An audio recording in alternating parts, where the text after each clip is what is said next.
Hello viewers and welcome to Review Information.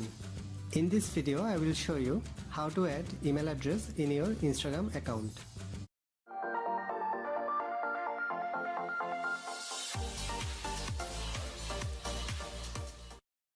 Go to Instagram from your apps list.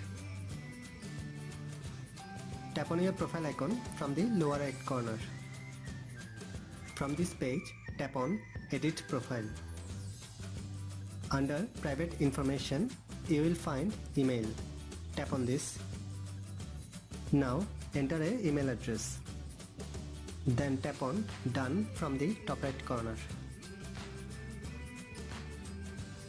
A confirmation email has been sent to the given email address. Now go to your email.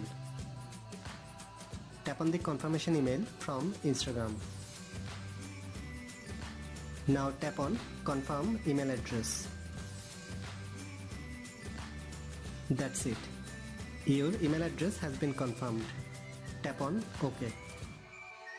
Now tap on Done from the top right corner.